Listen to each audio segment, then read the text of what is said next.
ধন্যবাদ মাননীয় স্পিকার।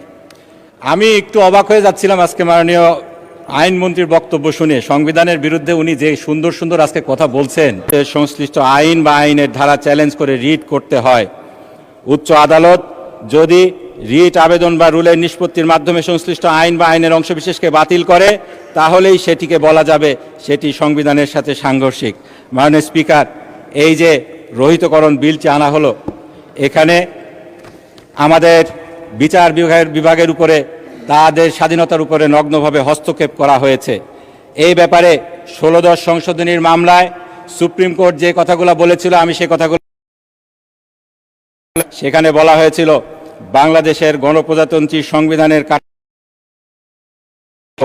সংসদ, নির্বাহী ও বিচার বিভাগ সমান গুরুত্ব এবং মর্যাদার অধীনস্থ নয়, কিন্তু ষোড়শ সংশোধনীর মাধ্যমে বিচার বিভাগকে অন্যান্য অঙ্গের অধীনস্থ করার চেষ্টা করা হয়েছে, যা স্বয়ংক্রিয়ভাবেই ইপসো ফ্যাক্টো অর্থাৎ অসাংবিধানিক, একই সাথে অনাকাঙ্ক্ষিত এবং অগ্রহণযোগ্য।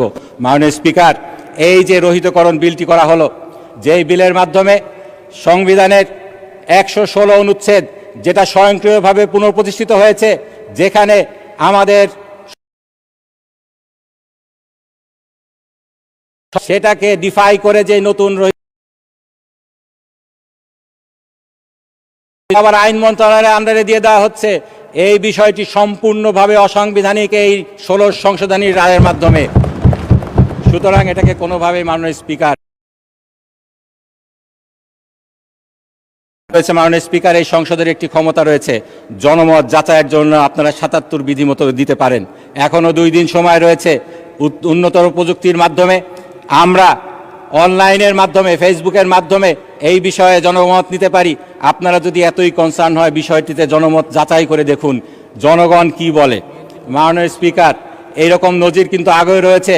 আপনি 5ম জাতীয় সংসদে ছিলেন, সেই সময় যেই 12তম সংশোধনীর বিলটি আনা হয়েছিল, সেই বিলটিকে কিন্তু জনমত যাচাইয়ের জন্য দিয়ে দেওয়া হয়েছিল।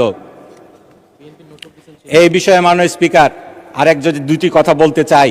এই বিষয়ে জুলাই সনদে জুলাই সনদে বিএনপি কোনো নোট অফ তারা তাদের যে বাংলাদেশ, নতুন বাংলাদেশ গড়ার স্বপ্ন জাতিকে দেখিয়েছে, সেখানেও তারা বিচার বিভাগের স্বাধীন সচিবালয় প্রতিষ্ঠার করার কথা বলেছে। আজকে কেন তারা সেটা রহিত করার বিল আনছে? এর মাধ্যমে কি জনগণের সাথে প্রতারণা করা হচ্ছে না? মাননীয় স্পিকার, মাননীয় স্পিকার, এখানে আমাদের আইনমন্ত্রী যখন কথা বলবেন, আমি তো জবাব দিতে পারবো না। তিনি একটি কথা বলবেন, সংবিধানের 103(2) ক মোতাবেক সার্টিফিকেট ইস্যু করেছে হাইকোর্ট। এর মাধ্যমে উনি বলার চেষ্টা করবেন হাইকোর্টের রাইট স্টে হয়ে গিয়েছে। এটি মোটেও সত্য নয় মাননীয় স্পিকার। এটা যদি তিনি বলেন, তাহলে জাতিকে তিনি বিভ্রান্ত করার চেষ্টা করবেন। এই রাইট স্থগিত হয়নি।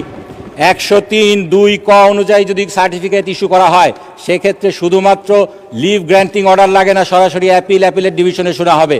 কিন্তু কোনোভাবেই আমি এই যে হাইকোর্টের বাইবেল বলে তিনি যে সাংবিধানিক লর বাইবেল বলে যে বইটিকে বলেছেন, সেই বইয়ের গোটা 103 চ্যাপ্টার আমি দেখেছি। এখানে আমাদের যারা সিনিয়র আইনজীবী আছেন তাদের সাথে কনসাল্ট করেছি। এটিকে যতক্ষণ পর্যন্ত না স্টে করা হচ্ছে, এই রায়টি স্টিল ইন অপারেশন এবং এটার মাধ্যমে এটা রায়ের এক্সিকিউশন হয়ে গিয়েছে। সুতরাং ধন্যবাদ মাননীয় সদস্য। মাননীয় আইনমন্ত্রী, আমি আপনার কাছে নিবেদন করব, আমার ফ্রেন্ডকে আরো 5 মিনিট সময় দেওয়া হোক, কারণ উনি যেগুলো বলছেন উনি তো চান নাই সময়। মাননীয় উনি চান না, আমি বলবো যে আরো একটু 5 মিনিট বললে আমার জন্য ভালো হয়। আপনি কি আরো 5 মিনিট বলতে চান?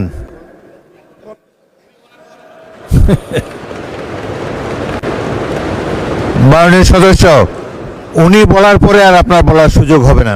আপনি বললে এখনই বলতে পারেন, যেহেতু আইনমন্ত্রী আপনাকে